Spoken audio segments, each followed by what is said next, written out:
আসসালামু আলাইকুম। আচ্ছা বলুন তো মাত্র ১১ বছর বয়সে আপনি কি করতে পেরেছিলেন বা কি করেছিলেন? হ্যাঁ, আমি আপনাকে প্রশ্ন করছি। আপনি কি করতে পেরেছেন বা কি করেছিলেন তা জানি না। তবে আমি রাতের বেলা একা, একা প্রস্রাব করতে যেতেও ভয় পেতাম। তখন সালটা ছিল অনেক আগে।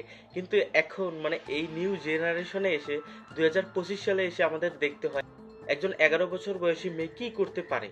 তো বেশি কথা না ঘুরিয়ে আজকে আপনাদের একটু বিস্তারিত বলি। মাত্র ১১ বছরের একটি মেয়ে ঢাকা থেকে নওগাঁ চলে গিয়েছে। হ্যাঁ, দাঁড়ান।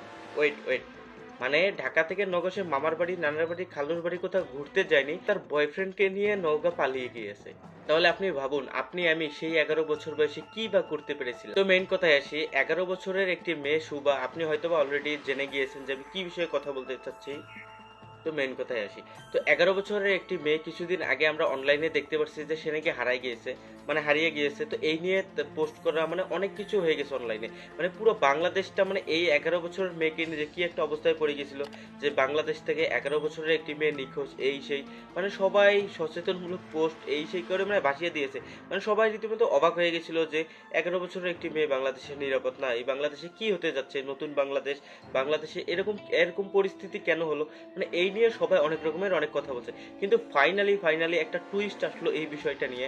সে টুইস্টটা হলো গিয়ে সে মেয়েটি হারিয়ে যায়নি, বরং সে মেয়েটি ইচ্ছাকৃতভাবে বাসা থেকে পালিয়ে গিয়েছে। তবু কিনা তার বয়স মাত্র ১১ বছর, এই নিয়ে যে এত কিছু হলো।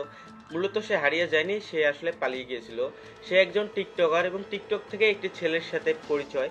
টিকটকার মমিন মেয়ে শুভা, সে ঢাকাতে তার বয়ফ্রেন্ডের সাথে মিট করে এবং সেখান থেকে ঢাকা থেকে সে নওগাঁ চলে যায় এবং অলরেডি অনলাইনে সোশ্যাল মিডিয়ায় এবং তার বাবা পুলিশে নাকি যে কেস ফাইল করে, যে ওখানে তার অভিযোগ করে আর কি, যে হারিয়ে যাওয়ার যে অভিযোগ করে, সেখানে অভিযোগ করে যে তার মেয়ে নাকি হারিয়ে গেছে বা নিখোঁজ। এই নিয়ে তো পুলিশও তদন্ত করে। তো ফাইনালি যে টুইস্টটা পাওয়া যায়, তাকে নগর রাস্তাঘাটে অনেক জায়গায় দেখা যায় সে ছেলের হাত ধরে ঘোরাফেরা করছে। মানে ভাবুন একবার, মাত্র ১১ বছরের একটি মেয়ে বয়ফ্রেন্ডকে নিয়ে ঘুরে বেড়াচ্ছে। ভাই এই বয়সে আমরা কি করতাম এগুলো ভাবলেই একটু ডিপ্রেশনে চলে যাই আর কি। আরো কিছু কথা বলি যে এই মেয়েটি যে মাত্র ১১ বছর বয়সে গেছে, আমি যদিও এই বিষয়ে আর কি তেমন একটা তথ্য নিয়ে আমি ভিডিওটি বানাতে আসি নাই, আপনাদের কাছে শুনবো অবশ্যই যদি কমেন্ট করেন, যে আমি আর কি আপনাদের কাছে শেয়ার করতেছি আর কি বিষয়টা।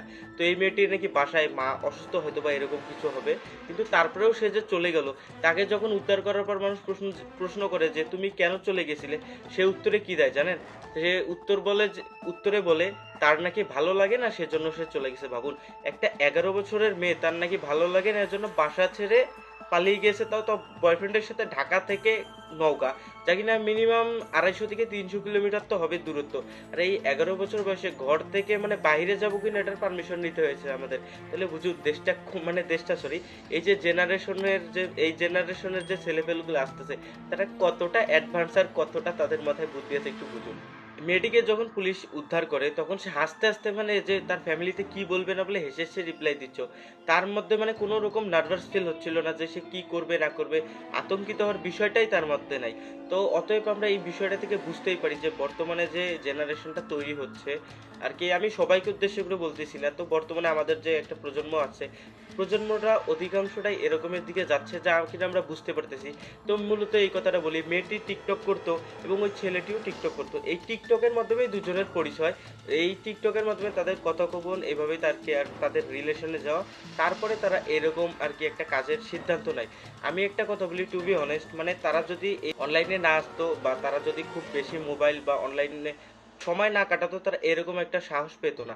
এই সাহসের কারণে বা তার ফ্যামিলির যে উদাসীনতার কারণেই কিন্তু তারা এরকম একটা অবস্থায় গেছে। এবং আমি মানে যতটুকু জানি যে এটাতে কিনা তার ফ্যামিলিও জড়িত ছিল কিনা বা ভাইরাল হওয়ার একটা নেশা, আমি যদিও জানি না, ভুলভাল নিউজ তো দিতে পারবো না আর কি। যতটা জানি যে এরকম কিছু হয়েছে, হয়তো বা তার ফ্যামিলি থেকে তার বাবা হোক যে কেউ সাজিয়ে করেছে কিনা, আমি জানি না যে তার বাবা এরকম একটা নিকৃষ্ট কাজ করবে কিনা। তো যাই হোক, ভিডিওটা এরকমই ছিল, আপনাদের কাছে শেয়ার করলাম। বর্তমানে তো অনেক ভাইরাল আর ট্রেন্ডিং একটা বিষয় যে সুবা ১১ বছরের একটা মেয়ে হারিয়ে গেছে, এই করেছে ওই করেছে। তো এই বিষয়টাই আপনাদের জানানোর ছিল। তো ভিডিওটা জানি না কিরকম ইনফরমেটিভ হলো, আশা করি ভিডিওটি ভালো লাগছে। যদি ভালো লেগে থাকে, আমার যদি ইউটিউব চ্যানেলে ভিডিওটি দেখে থাকেন, অবশ্যই চ্যানেলটি সাবস্ক্রাইব করবেন। ফেসবুক পেজে থাকলে ফলো করে পাশে থাকবেন। আজকের মতো ভিডিওটি এরকমই ছিল, সর্দির কারণে হয়তো বা কথাটা অন্যরকম লাগতে পারে। তো কোনো রকম যদি ফলস নিউজ থাকে এই ভিডিওটিতে, ওগুলো ইগনোর করবেন এবং আমার ভুলটা ধরিয়ে দেবেন। তো আজকের মতো ভালো থাকবেন। So bye bye, take care, আল্লাহ হাফেজ।